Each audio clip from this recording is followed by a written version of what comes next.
राष्ट्रपति की तीसरी प्रशासनिक शक्ति वैदेशिक शक्तियाँ। यहाँ पर राष्ट्रपति राष्ट्र का अध्यक्ष होता है। हम पहले आपको बता चुके कि राष्ट्रपति राष्ट्र का अध्यक्ष होता है, राष्ट्र और प्रधानमंत्री कार्यपालिका का प्रमुख होता है। उसको प्रशासनिक शक्तियाँ, प्रशासन का प्रमुख होता है और ये राष्ट्र का राष्ट्रपति होता है।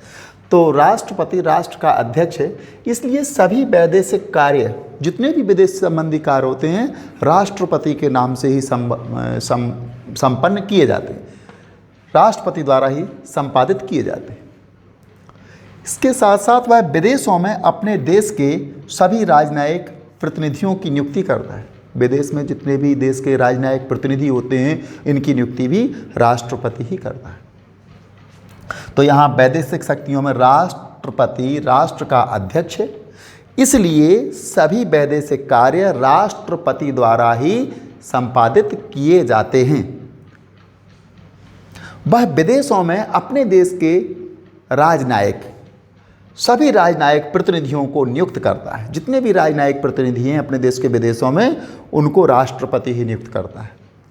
सभी विदेशी राजदूत राष्ट्रपति को ही अपने प्रमाण पत्र सौंपते हैं, प्रस्तुत करते हैं। जितने भी विदेशी राजदूत होते हैं, जब भी यहाँ आएंगे या जब भी भारत से संबंधित कोई भी बात होगी, तो वो जो भी प्रमाण पत्र होंगे वो राष्ट्रपति को ही सौंपते हैं। सभी अंतर्राष्ट्रीय संधियां और समझौते, जितनी भी अंतर्राष्ट्रीय संधियां होनी हैं, समझौते होने हैं, वो सब राष्ट्रपति उसी के नाम से, यानी राष्ट्रपति के नाम से ही किए जाते हैं। अंतर्राष्ट्रीय मामलों में वह भारत का प्रतिनिधित्व करता है। जो भी अंतर्राष्ट्रीय मामले हैं, उनमें सभी मामलों में वह भारत का प्रतिनिधित्व करता है, यानी राष्ट्रपति ही भारत का प्रतिनिधित्व करता है।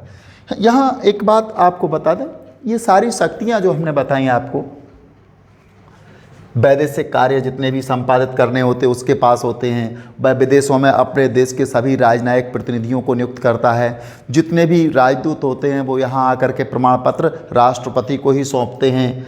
और इसके बाद अंतर्राष्ट्रीय संधियाँ और समझौते राष्ट्रपति के नाम से संपादित किए जाते हैं और वह भारत का वैदेशिक मामलों में भारत का प्रतिनिधित्व करता है। ये सारी शक्तियां राष्ट्रपति को प्राप्त हैं, किंतु राष्ट्रपति को ये नाम मात्र की शक्तियां, व्यवहार में राष्ट्रपति की इन शक्तियों का प्रयोग प्रधानमंत्री के द्वारा किया जाता है।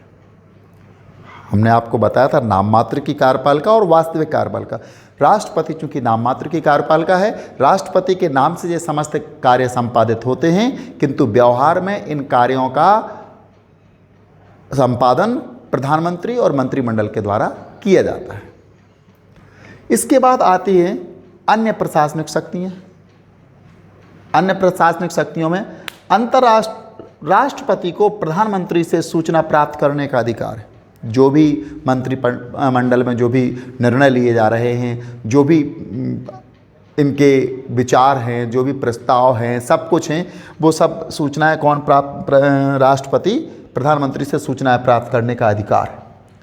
प्रधानमंत्री का यह कर्तव्य होगा कि वे मंत्रिमंडल के निर्णयों से राष्ट्रपति को अवगत कराए। यह प्रधानमंत्री का कर्तव्य होता है। वह केंद्र सरकार की कार्यविधि हेतु, केंद्र सरकार को कैसे काम करना है, क्या करना है, कार्यविधि हेतु नियम बनाता है। ये राष्ट्रपति का ही काम होता है कि केंद्र सरकार की कार्यविधि के लिए वही नियम बनाए। संसद के दोनों सदनों की संयुक्त बैठक, संसद के दोनों सदनों की संयुक्त बैठक संबंधी नियम या सर्वोच्च न्यायालय के कर्मचारियों की नियुक्ति, वही और नियुक्ति सीएजी और AG, CAG, controller of auditor general of India, जिसको हम लेखक महानियंत्रक परीक्षक कहते हैं, इसकी नियुक्ति नहीं, इसके लिए जो कर्मचारी होते हैं या उसके लिए नियम बनाना, इसके अधिकार और शक्तियाँ, ये कार्य सीएजी के कार्य से होते। और अटॉर्नी जनरल, महान्यायवादी, की शक्तियों के संबंध में नियम राष्ट्रपति ही बनाता है। इनको कितनी शक्तियां देना है, क्या शक्तियां देना है, ये सारे नियम राष्ट्रपति ही बनाता है।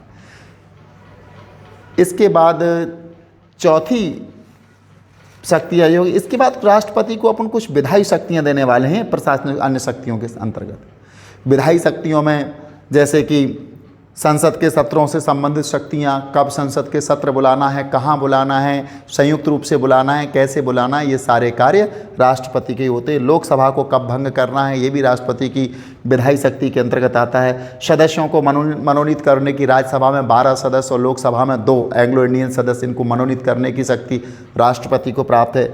विधेयकों को स्वीकृति करने की शक्ति, जो भी विधेयक होते हैं चाहे वो लोकसभा में आए या राज्यसभा में आए, राष्ट्रपति के पास जब जाते हैं तो उनको स्वीकृति करने का अधिकार केवल राष्ट्रपति को ही है। किसी भी समय जब संसद का सत्र ना चल रहा हो, कोई विधेयक पारित होने की स्थिति में ना हो, तो उस समय राष्ट्रपति अध्यादेश जारी करता है। यह भी राष्ट्रपति को ही अधिकार है। संसद के नाम से संदेश भेजना, राष्ट्रपति जब देश को संबोधित करता है तो वो संसद के नाम से संबोधित करता है। कुछ विधेयक राष्ट्रपति की पूर्व अनुमति से संसद में पेश किए जा सकते। कुछ ऐसे विधेयक भी होते हैं कि बगैर राष्ट्रपति की अनुमति के संसद में पेश किए जाते हैं, लेकिन वित्त विधेयक या अन्य कोई विधेयक ऐसे भी होते हैं जो राष्ट्रपति की अनुमति से ही उनको संसद में पेश किया जाता है। ये राष्ट्रपति की कुछ विधायी शक्तियाँ हैं। अब इन शक्तियों पर हम विस्तार से चर्चा अगले वीडियो में करेंगे, राष्ट्रपति की विधायी शक्तियाँ शीर्षक के अंतर्गत। नमस्कार।